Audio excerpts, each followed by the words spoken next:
Everyday Samurai, Episode 43.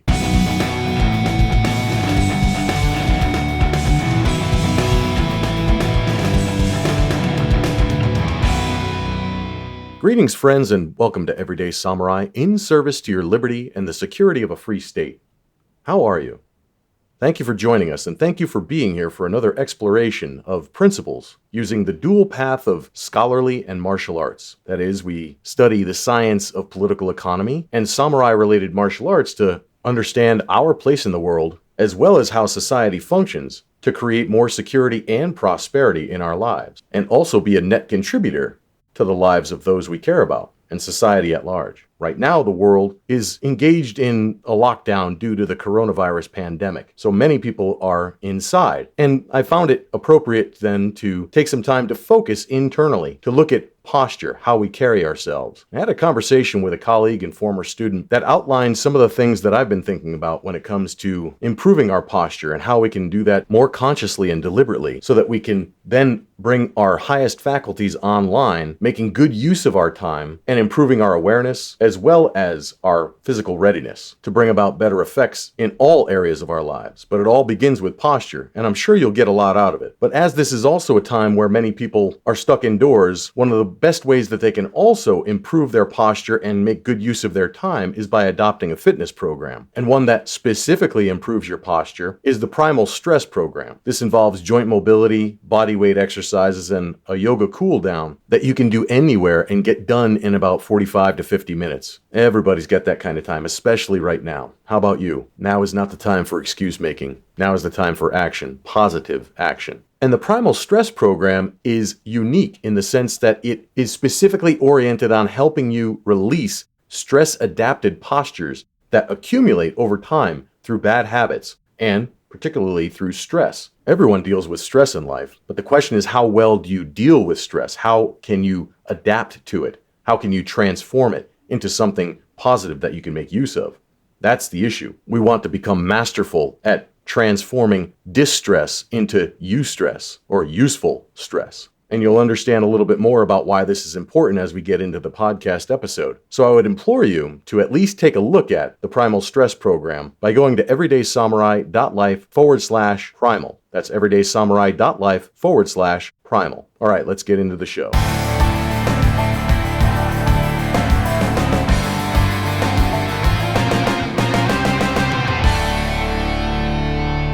Today, we're talking about dignified postures across all martial arts. Generally, we're talking about Asian martial arts because you and I both train in samurai-related martial arts. And therefore, we have a philosophy that's generally rooted in, or at least influenced by, Buddhism. And we could take a quote describing how an observer once said of the Buddha that he walks neither too fast nor too slow. He walks effortlessly. When sitting, he does not fidget with his feet or sit with his hands on his chin. Before he sits, he washes his feet, although he does not make a big fuss of it. Having washed his feet, he sits down cross-legged with his back straight, bringing mindfulness to the fore. When the Buddha laid down to rest or to sleep, he always did so in what was called the lion posture, on his right side with one foot on the other, mindfully and aware. Now, we're not necessarily striving towards Buddhist ideals when we talk about martial arts, but we can be informed by them, just like all Japanese and samurai-related martial arts are. And we can take those ideas of a dignified posture into practical application, just as Karasuma Kantaro did when he described the 4 dignified postures in his book, Igensho. And I would remind the listeners that a free PDF outline of Igensho is available when they go to everydaysamurai.life/dignity. And that'll give them a good incentive to be able to follow along with what's in the book and hopefully buy the book down the road. But the 4 dignified postures, and we can use this idea as a vehicle for mindfulness or indicators of one's mind state. And we can use that when we're reclining or lying down, sitting, standing, or walking. So we want to look at posture as a state of readiness, not necessarily how we're holding our body, even though how we hold our body is integral to our state of readiness. But first, we want to think of it as presence, or being fully aware of who we are, where we are, our orientation towards the world around us, first by looking within. And so we talk about our attentional state or our internal state. And by that, we have to be mindful of our mental patterns because that's where distractions come in. And if we're distracted, we can't be aware of any threats that might be emerging into our awareness or into our field. Yes.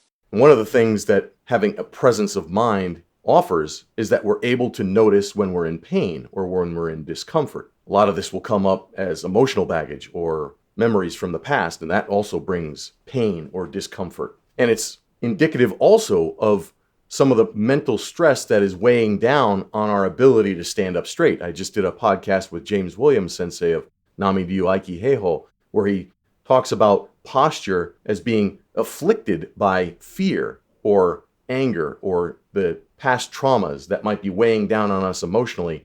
What he's discovering is that a lot of the things that affect our posture, especially as we age, is based on fear. So we start to stoop over, we start to shrink, that most people when they age actually get shorter. Correct. Not only because of bone density loss or other biophysiological factors, but because of the fears that actually lead to stress adaptive postures.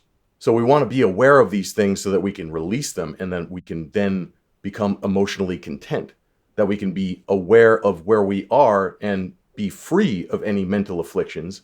And those type of afflictions actually create white noise in the mind that prevent us from being able to notice any threats that might be bearing down upon us.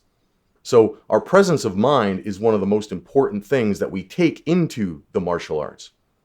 And again, when we stand in a certain way, we talk about kamae in Japanese martial arts, which is a very broad term for the word posture, but it also includes your mental state and your presence of mind, as well as your attitude. And being aware of those things, as Ken Wilber would say, is transformative. Awareness is in and of itself transformative. So how do you take presence when you're adopting a stance?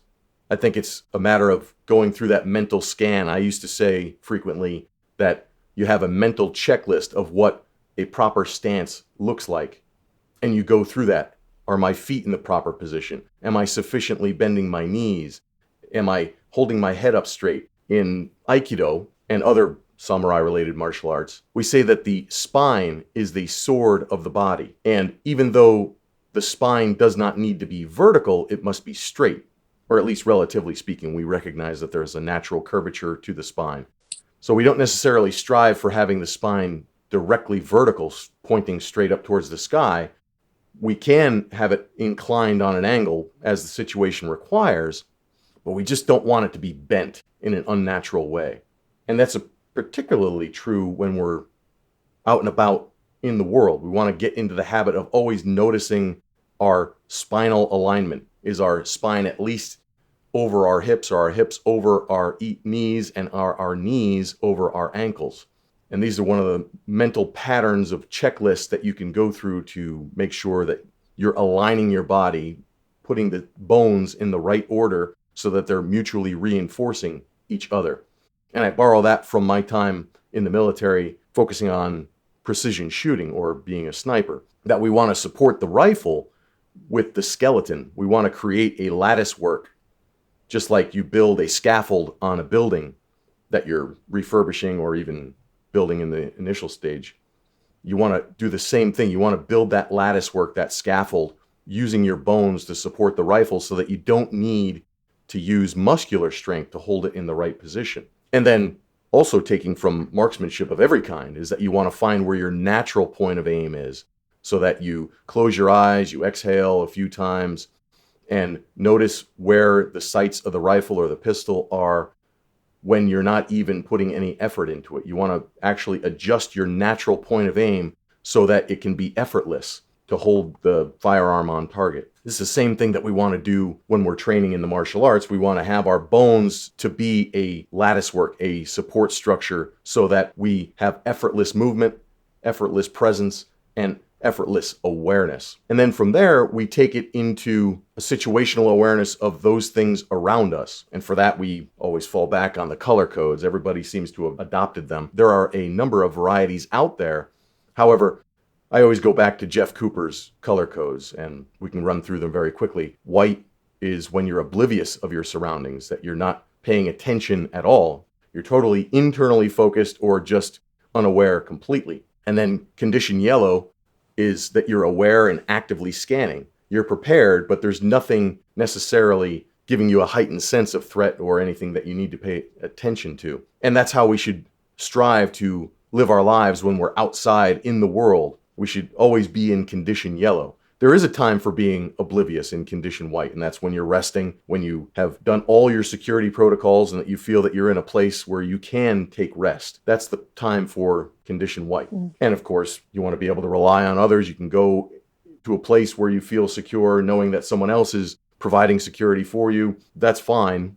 That's a place where you can de-stress, decompress, and take your rest. But ideally, you want to be a security provider, a net contributor or net security producer, and not a net security consumer. Indeed, the security of a free state depends upon your contribution.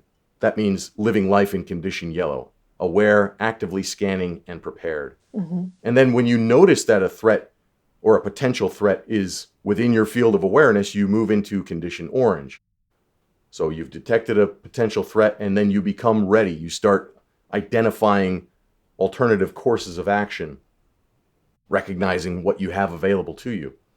And then when you're in condition red, elevating one step further, you are actually engaged. You're in action mode, and you're responding to the emergency, whatever that might be, whether it be a physical threat from another human being or some environmental factor. Whatever it is, you're in action mode when you're in condition red. And the one thing that many different folks will either include or not include, depending on their philosophy, is condition black. I like to include it because we need to be aware of this possibility that you can become overcome by events, that you can go into what's called hyperlock, or you're panicking and your system has been overloaded, so you no longer can function effectively. You are combat ineffective, as we say in the military. And that's something to be avoided. So we at least need to be aware of that possibility for condition black to emerge. And this, again, there's many different folks out there that are presenting either a color code system or a method of at least understanding your awareness and your situational posture. Because posture is not just about how you stand. Again, it's about your awareness, your internal state, and your readiness. Your overall readiness condition is what is meant by kamae in the Japanese martial arts anyway. And to that, we can then say, well, once we identify a potential threat, we need to have a plan of action. This normally should be done well before any threat comes into view. That's why we train in Japanese martial arts. And all training and all methodologies are based on using scenarios of possible threats and then figuring out what techniques are best suited to deal with them. So all training begins with assumptions. It begins with a scenario. And we should take that scenario planning, scenario thinking into our daily lives. And we can apply possible scenarios to the situations that we find ourselves in. We train and we develop our situational awareness. We use these postures to become a not only secure individual in our own right, but also a net contributor to society and the maintenance of good social order. In order to do that, we have to have courses of action that are already inbuilt, ingrained into our whole being, because we spent time training not only with our tools, our physical body, our physical conditioning, but having a plan. And this contrast is paradoxical because we don't want to be thinking about planning in the moment. We want to be in the action mode. We want to have that Zen awareness that everything flows naturally, to be in a flow state, even in a conflict situation. And it's possible. Those that have studied the psychology of combat, namely Lieutenant Colonel Grossman and his On Killing, his psychology concentration known as killology, have studied what physiological changes the body goes through when they're under extreme stress from combat. And those things are expressed as being in a flow state, that you can have auditory exclusion or hyper awareness, you can have time speed up, you can have time slow down. All these things are factors that come into play. And the best way to control those physiological changes is by having a lot of training under your belt. So I want to distinguish between having a plan that is responding to training versus trying to figure things out in the moment. We don't want to try and figure things out in the moment. We want to be able to respond with training that has already been ingrained because we did our planning and preparation well ahead of time. And we talk about learning with our bones. We want to actually have so much training that we have wired those responses through repetition. This should follow the skill-building formula laid out by Daniel Coyle in the Talent Code, where skillful, mindful practice adds layers of myelin to the neural networks of the nervous system so that the sequence of muscular firing occurs in the most efficient manner possible, and one that doesn't require conscious, deliberate decisions in the moment. We've reached the level of unconscious competence, where everything just flows naturally and spontaneously, yet still skillfully, because of the work that we've put in ahead of time. And I'll borrow from the model that I learned when I was training to get my motorcycle driver's license. The Motorcycle Safety Foundation provides a formula for knowing how to respond to certain situations, and it goes by the acronym of SIPDE. So SIPDE, which means scan, identify, predict, decide, and then execute. So we're constantly scanning. That's what condition yellow means. And identifying when a potential threat or an obstacle, if you're driving a motorcycle, anything that might be a danger, we identify that because we have that situational awareness. We're constantly scanning in condition yellow. And when we identify something that might be a threat, then we need to identify what are the likely courses of action that that threat will present to us. We can have outlandish ideas of threats, and that would lead us to simply live in a rubber room for the rest of our lives. We want to identify likely threats, the things that are within our locus of control. We always have to bear in mind that there's our business, there's other people's business, and then there's God's business. And we can only affect things that are our business. I'll give you, for instance, it's from the time when I was in Afghanistan. I was having problems with our security team because we were doing an explosive clearing operation. The security team set up a perimeter, and then they had the bulk of their people right up on our work site. And I was like, guys, you can't be on an explosive work location. You guys need to disperse. And he's like, no, this is how we set up our SOP. This is our standard operating procedure. And I said, friend, this is an explosive work site. We need to follow the 3 M's, the 3 minimums. Minimum amount of people exposed to the minimum amount of explosives for the minimum amount of time. And that did not sit well with him. I said, you're in hand grenade range of your quote unquote quick reaction force. One artillery shell is going to take all of you out. We don't need you all on top of us. You need to disperse, spread out. You don't need to be standing in a circle so close to this explosive work site, looking at each other, and in a way that one artillery shell would take out the entire quote unquote quick reaction force, which to me actually looks like a gaggle of cops standing around talking. I know, I was one. And he's like, what do you mean hand grenade or artillery? We don't need to be worried about that. I said, yeah, well, that's the principle that we're following. He's like, well, I mean, you can't protect against everything. You can't protect against a nuclear bomb going off. That'll take us all out anyway. I was like, that's not within our locus of control. We can't control that. But we can control you not being right up on top of that explosive work site. And yes, we're on the bottom of a mountain range, so there very well could be insurgents looking down upon us and being able to lob either mortars, artillery, or grenades right into where we are working. So I don't want to lose my entire security reaction force because you're concentrated in one area. Please disperse. There might be nothing that we can do to deal with a nuclear blast taking us all out, but there is some mitigation strategies that we can employ to minimize the amount of risk posed by the likelihood of an insurgent lobbing artillery on us from those mountains above. So let's focus on what we can control. Anyway, it's just an example of saying you don't need to necessarily react to things that are outside of your locus of control. It's not worth it. It's not worth the mental energy that it takes to try to deal with things that you can't control in the first place. So that's what I mean by predict in our model. SIPD, scan, identify, predict. What are the likely courses of action that are going to unfold based on the potential threat that is being presented to us? But then we need to actually decide what we're going to do. And again, coming from a motorcycle training safety course, we want to either apply the brakes or we want to swerve to get out of the way of whatever that obstacle might be.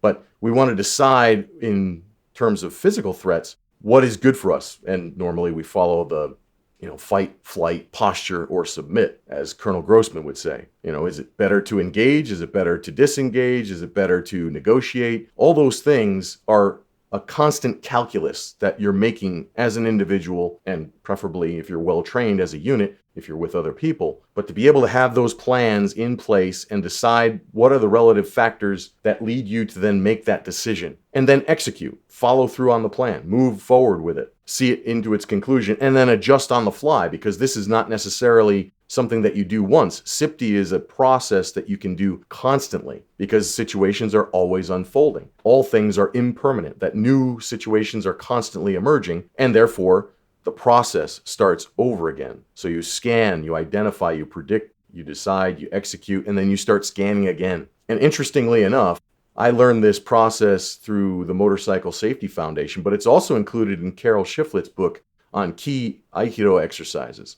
It's also what the military had been doing since the 1950s when Colonel John Boyd presented his OODA loop: observe, orient, decide, and act. It's a similar thing to what we have in SIPTE. So it's the whole idea of observing, orienting on a problem, deciding what to do, and then acting. Just the scan, identify, predict, decide, and execute is a little bit more thorough in explaining the process. And again, it all starts with situational awareness. So since Aikido and those that have written about Aikido use this model, it's also useful to look at what other Aikido teachers are saying about the topic. To that, I would then turn to Wendy Palmer and her book, The Intuitive Body, because that's another way of applying martial arts to everyday life. According to Palmer, she has attentional states that rely upon having an awareness of our own physical bodies, but also recognizing where we are in what we're focusing on. She calls it dropped attention, when we're oblivious, when we're not paying attention to ourselves or to what's going on around us. Having dropped attention is really the height of danger. It's what Sun Tzu calls in The Art of War, Chapter 3, not knowing yourself, not knowing your enemy or even the environment. You will always be in the greatest danger. Yet as human beings, we do have a natural tendency to allow our attention to drop. We have a tendency to let our minds wander or drift off. Noticing when we have dropped our attention is a good way to then make life interesting, to always have something to do. You can never be bored if you're trying to watch out for when you've dropped your attention. One of the ways to engage that is by asking questions, periodically checking in and asking, where is my attention? What is my intention? What do I intend for this moment of time? And then reviewing that throughout the day or whenever you catch yourself. And the ideal state is to be in an open attentional state. It's to be open to whatever's going on around you so that you can notice what's going on within, but also be aware of the things that are stimulating in whatever way. Could be a negative stimulation, could be a positive stimulation. But whatever is stimulating our senses, whatever is calling out for our attention is what we are open to with this open attentional state, according to Palmer. Because we are human beings, we exist in the realm of time, space, and form, there are always things that are stimulating us, whether it's temperature, whether it's sounds, whatever the senses of the human body can detect is the type of stimulus that we need to be open to and aware of. And obviously we go out into the world, we interact with people on a daily basis, or maybe not so much now that we're in lockdown due to the corona, but on the most part. And this can also be something that when we're watching television, we get into what's called, or what Wendy Palmer calls, an elliptical attentional state, where instead of having a circle around us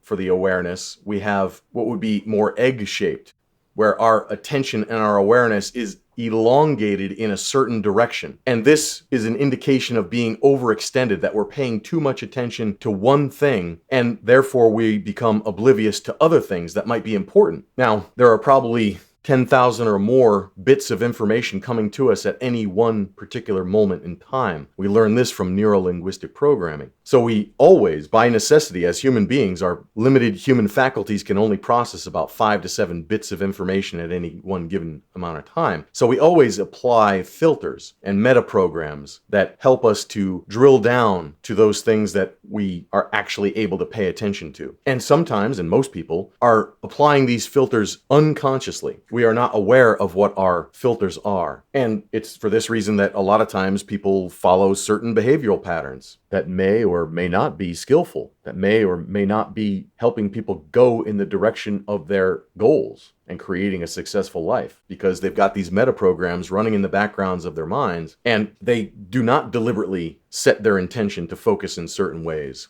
So it's easy to get drawn into being overextended. This is one of those exercises that we need to take into our daily lives, or that we have the opportunity to become more circular in our open awareness rather than elliptic, not having a distorted field of awareness, not being drawn towards any one particular thing. This is what all the Zen parables that apply to martial arts have always addressed, is that being stuck in one particular mode of thinking or being stuck on one particular situation, event, or object leads us to no longer being fully present and therefore no longer aware of what's going on, no longer able to fully adopt whatever postures, whatever actions are necessary in the moment. And that's the whole idea of having open awareness, to being in condition yellow. Everything that we've talked about up until this point is specifically about being fully present in the moment and having all of our faculties available to us to use flexibly as the situation requires. This also impacts our enjoyment of life. By being fully present in the here and now, we gain the power of now. By not dwelling in the past or being fearful of the future or being distracted by any one particular thing, we have to remain open to the fullness thereof, of being here and now and enjoying life, because this moment is, and quite possibly can be,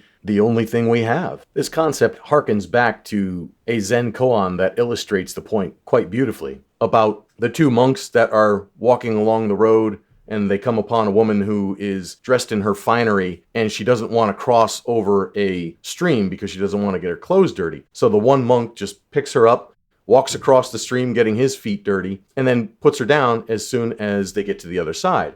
And the two monks keep walking, and after a time, the other monk says, "I can't believe, after you've taken a vow of chastity to be a monk and to be pure, that you would touch a woman like that." And the monk that actually did the lifting said, "I put her down at the edge of the road back there. You're still carrying her." That's the type of idea, that we don't get stuck in past events. And this is also important for anybody that's dealing with trauma from a past occurrence, that you are able to drop whatever it is because you are fully present in the now, and you're fully present and focused on what needs to happen in this moment. And even the idea of needing things to happen is a little distorted as well. It's the idea of allowing whatever needs to happen to flow and to be part of that flow, because the universe is in a constant state of creation, a constant state of becoming, and we are part of that. What the great economist Ludwig von Mises called the cosmic becoming. It almost sounds as though this economist was on par with the great Zen masters of old. And that's how we can bring our best self forward, by being free to flow into whatever is unfolding in that moment. And so Wendy Palmer offers a leadership embodiment technique that allows us to be aware, allows us to be present, and then to practice expanding our personal bubble, our personal space, that we can expand into a greater field of awareness and connection. And it's a good practice. So I'll just share it right now. It says, whenever you enter a room, look at the corners, assess the size of the space, and then extend your personal space, meaning your personal energy or your field of awareness, to fill the room, expanding it all the way into the corners. Use your intention to be inclusive so that the people in your expanded personal space feel that they are a part of your vision and a part of a community. So again, this is not saying anything. It's just whenever you walk into a room, allow your personal energy to fill that space, to fill all corners, and to include everyone and everything into it. And this, again, is just one way of practicing your awareness and then expanding your personal inclusion of everything, so that if anything changes, you will become aware of it. And this is one of those exercises that means that you never can be bored, even when you're in any kind of environment, that you can practice these awareness postures. Because again, posture is not just about your physical apparatus, it's about your mental state as well. So we talked about training, we talked about awareness. Now, things that we take with us into the world are our tools and equipment. And these are also things that are included in our posture. What differentiates samurai-related martial arts is the inclusion of tools.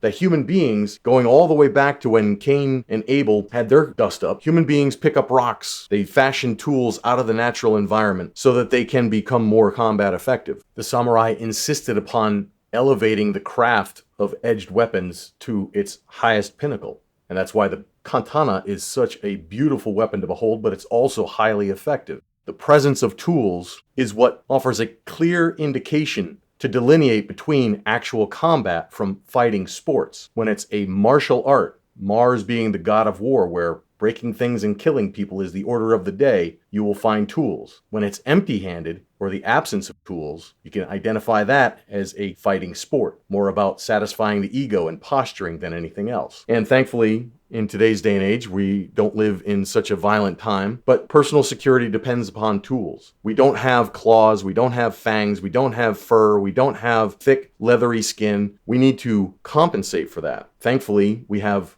a brain, an oversized brain, relatively speaking, and that we have the capacity to use our minds and our reason to not only avoid danger, to not only find ways of working with other people in harmony through trade, through specialization in the division of labor. All those are wonderful things, but personal security will always be a necessity. No matter how wonderful and enlightened society might be, we always have to have a security function, not only for ourselves, but for the benefit of all society. And we cannot delegate that entirely to a class of bureaucrats that are tax funded. That's just not working out. It's a bad deal. Nobody in their right mind would ever agree to completely turn over security and justice functions to a class of people that derive their living by taking the property of others. It just doesn't work. It's a contradiction of terms. As the insights of political economy teach us, a tax-funded property protection agency is a contradiction of terms. So, again, security is always going to be a necessity for humanity so long as we shall exist. And to bring security into practical terms, we as human beings use tools. We have to have equipment, and therefore we need to make sure that it's serviceable, that we keep it in a good readiness condition. And that requires maintenance. And then when it's time to actually use them, we have to be proficient so that we can actually use them effectively as the situation requires. So we have to have confidence in order to develop our plans when we go through our SIPD model. We scan, we identify, we predict, we decide, and we have confidence that we can use our tools effectively.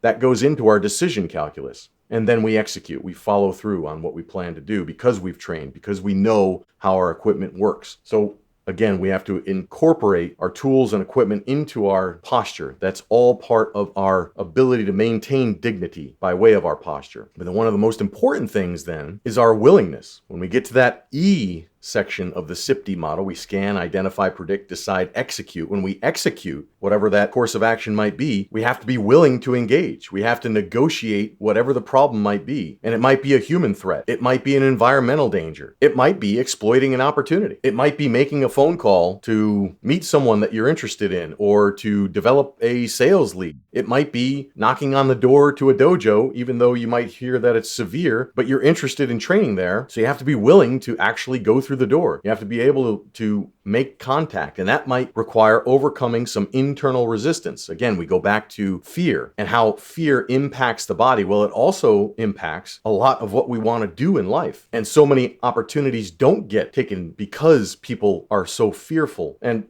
we all live with it. We all have to deal with it. And being aware, again, is part of our posture. We feel fear in our bodies somewhere whenever we think about making a phone call or approaching a prospect of any kind, whether it be personal or business related. As a law enforcement officer, and I have to do a room clearing by myself because I'm a deputy in a rural area and there's no backup available, knowing that I'm going to have to go into that situation. But I have tools, I have training, I have a mandate to go forth. And that's the one thing that everyone should have, is to decide, what are your mandates? What do you choose to move towards, even in the face of adversity or danger? And then have the willingness to engage, to be able to negotiate that problem set. That's also part of our dignified postures. And for this, again, as we talked about earlier, we focus on our physical alignment. We want to make our body into a scaffold of skeletal alignment that supports our best awareness and our most confident posture. And this, again, begins with the skeleton. The spine is the sword of the body, and we want to keep our head over that spine, keep our ears over our shoulders, keep our chin not tucked, but pushed back, and so that it's fairly level. And this then leads to the crown of the head lifting up, almost as though there's a string at the top, at the very top of the crown, that lifts us up. And all of this kind of aligns. The ears, the chin, and the crown all work together. And then we move down to the shoulders and we make sure that the shoulders are back and drop, that they're not leaning forward, hunched forward, that we want to keep our shoulders fairly well aligned with our hips. And then our hips are directly aligned over our ankles. And of course we move, we walk around, but we always want to come back to our shoulders being over the hips and then our hips being over the ankles. We want to think about this as being essential. And, I've trained in martial arts of a variety where you have a wide stance. And now I make sure that I focus on bringing those ankles underneath the hips whenever I move. And I always step 1, 2. You never step with one foot. Whenever you step with one foot, you always bring the second foot into alignment. So again, you're putting the shoulders over the hips and the hips over the ankles. Imagine if you were wearing heavy body armor. You won't be able to maintain a wide stance for very long because of the weight. So you want to, again, use the skeleton to support the weight of that heavy body armor. And a lot of guys have back problems because they were carrying a rucksack up and down hills and what have you. I'm one of them, hip and ankle problems, etc. Because we thrash our bodies in training in the military, law enforcement, martial arts. All these things put wear and tear on the body. So we want to make sure that now we are aware of our posture so that we're using our bodies skillfully, optimally, efficiently. So whenever we move, we step and drag, or what the Japanese call tsugiashi or okuriashi. We don't leave our feet behind. It's okay for stretching. It's okay as an exercise. But in combat, and again, kata and practicing postures is very different than how you actually perform in physical combat. Kata is to take us to a different place. It's to take us to a place where we can examine how the body moves, how time-space relationships unfold in human conflict according to a controllable situation. Kata is taking a snapshot in time of a specific tactical problem and then working out that situation according to the principles of your art. It's for discovering and inculcating those principles through repetition. But combat is uncontrollable, therefore we don't expect combat to look like kata or our posture to look like it does in the movies. We want to have it as close as possible, recognizing that we'll always come out of equilibrium and then always seek to come back. But equilibrium in combat never occurs. It's always a constant motion. It's a constantly changing dynamic environment. And we need to be able to relax into that. Knowing that that's the case, we recognize that those ideals will never be achieved, but we can continually strive for them. And most people don't deal with combat on a daily basis. So the best thing we can do is use these principles to make the most efficiency of our daily activities. Use efficiency in how we move and how we stand and have awareness. So we use those mental skills to psychically scan our body to make sure that we are in the right posture so that we can have less muscle tension. And again, all that nervous energy depletes your energy levels. All that nervousness or that nervous contraction of the muscles is a draw upon your personal energy, and therefore, again, is a distraction from being fully present in the now. So the best way to alleviate any physical stress and the energy that it requires to maintain tense muscles or tension in the body, remembering also that a lot of this is occurring below our conscious awareness. We might not even know when we're holding tension, and we might also not be able to fully relax even when we're in a vegetative state and condition white because of the things that we are subconsciously holding within our physical apparatus and the stresses that we've accumulated over a lifetime. And again, tension in the body is like white noise in the mind, so we want to reduce any tension in the body so that we can have a clear mind. And we use the term mizu no kokoro, or the mind, the heart mind that is still like clear water, so that it reflects anything that might be emerging in our awareness or any threats that might be emerging. Anything that we need to attend to will become instantly available to us in our awareness because we have a relaxed mind. The one thing that we can constantly do, and again, I do this when I'm at the bank or waiting at the post office, in meetings, or whenever there's a segment of the day that allows, I take the moment to seek out and release any tension in the body, whether it be in the mind or actually in the physical muscles or pain in the joints. That's a good one for me. Anything that could be a source of tension. I'm always looking for that whenever I have a moment. And so you scan your body from head to toe or from toe to head. You can vary it. You can start at the hips and move your way up to the head and then go back to the hips and move your way down. There's a variety of different ways that you can do that, but taking a moment to say, okay, what's going on in my left foot right now? Or more specifically, what about the left pinky toe? And then move up through the ankle, through the hip, through the shoulder, down through the arms, up through the neck, roll it over your head. What's going on there? Just being aware is enough to notice whatever's going on and then actively and consciously relax.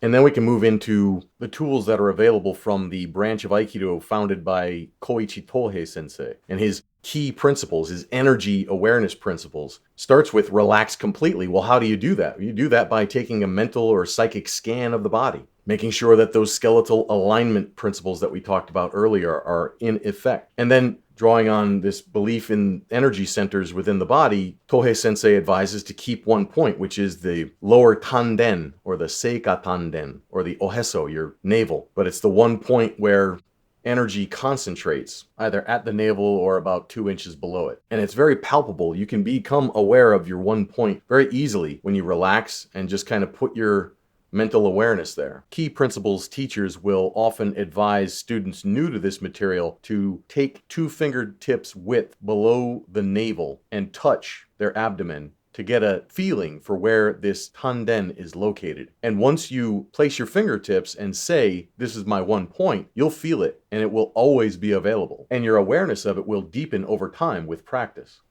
And the third of Tohei sensei's key principles is to keep your weight underside, meaning to imagine that all your weight is dropping to its lowest point. Even to go so far as to imagine the particles within the atoms of the cells of your body dropping so that they're no longer circulating around in their orbit, but to be at the bottom of that circle and coming to rest. That could be a little bit metaphysical, but for the most part, keeping weight underside is just imagining that everything that is hanging from your body, including the bones and the internal organs, hanging like ornaments from a Christmas tree, so that you just want that weight to rest naturally. And we want that weight to be heavy on the lower side, nothing on the upper side, nothing trying to pull or to hold that weight up.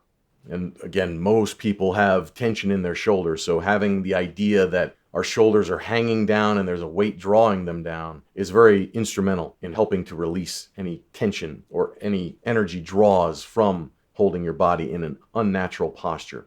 And then again, going back to what Wendy Palmer talked about when you walk into that room, allowing your personal bubble to expand, to include all 4 corners of the room and everyone and everything in it. That's what Tohei sensei calls extending ki, having your energy projecting out actively and with great awareness in all directions, not only in front of you, but the sides and also behind you. That's one of the main things that most people forget about, is that your back has a lot of sensors in the skin and in the nervous system that you can actually access and make a part of your awareness. So a lot of times extending ki in all 4 directions might be a challenge for some people. So try alternating. Start with the front, then move to the right, then move to the left, then move to the rear, then move above, then move below. What's going on above your head? Even if you don't look, can you be aware of anything that might be up there?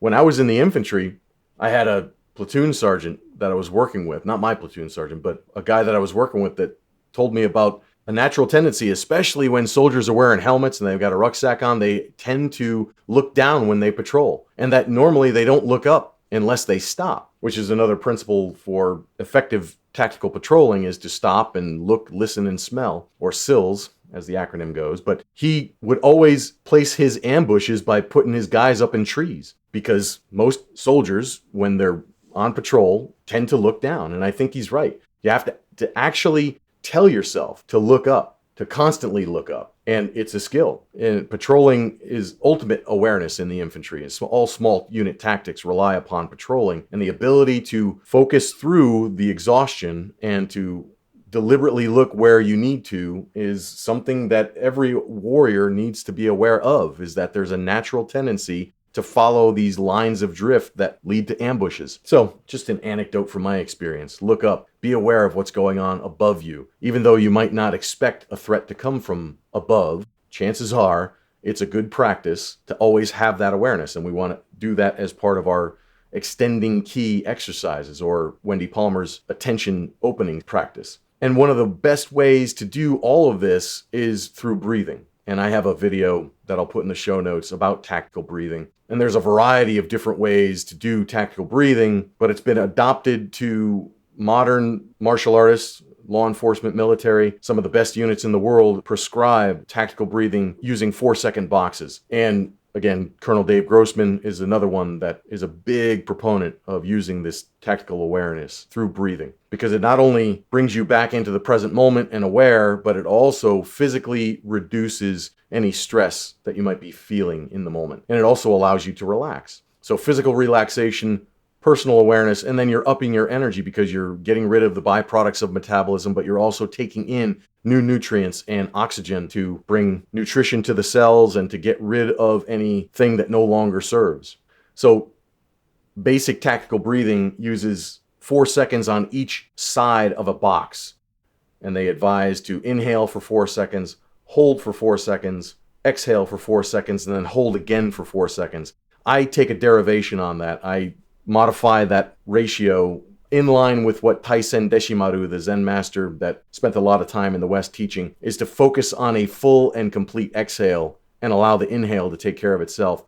So I changed that. I advise that you inhale for 4 seconds, hold for 4 seconds, then exhale for 4 seconds, and then exhale again, because there's always air left over. I want a complete exhaust. So I put another 4 seconds of exhale to complete the box. So inhale, hold, exhale, and then exhaust whatever's left. And that way you can modulate whatever needs to be inhaled on the next one. But you want to do 4 cycles of those 4-second boxes. And it only takes a minute, or just over a minute, but it can completely change your attentional state. It can completely dissipate any nervous energy, any tension in the body, and bring you back into the fully present now with a new sense of energy and aliveness. You know, there's a good reason that tactical trainers advise law enforcement officers or even military folks, but especially law enforcement, if they've been in any kind of critical incident, to immediately make this their default, to go into that tactical breathing, to calm down, to start seeing clearly and begin the recovery process. There's even been stories of law enforcement officers that have taken this training and used tactical breathing when they were having a heart attack and immediately brought their heart rate down to a manageable level so that they can then seek the medical attention that they need. It's really the one prescription that works for so many different varieties of use cases. And it's something that you can always do. It's always available to you, and it is a powerful tool. So it's best to get in the habit of doing this tactical breathing so that it will become your default response to whenever stress arises, because that's one of the things that we can expect in life, no matter what line of work you're in.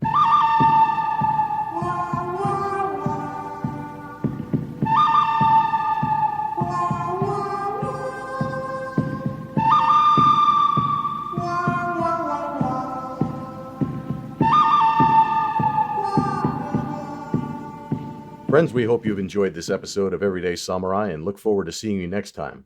Be sure to subscribe to our feed so that you always stay up to date with our latest releases. If you like what you've heard here, give us a thumbs up, a 5-star review on iTunes or the podcatcher of your choosing. Be sure to visit the show notes page at everydaysamurai.life/43 for further details, and sign up for our mailing list while you're there so we can stay in touch. Be sure to share the show with a friend or someone you think would resonate with our message. And if you want to do more to improve your physical fitness, posture, and release any stress or fear that might be embedded within the body and leading to stress-adapted postures, then go to everydaysamurai.life/primal and pick up the Primal Stress Program and live your best life with health and fitness. That's everydaysamurai.life/primal. Until next time, stay sharp, stay aware, and be well.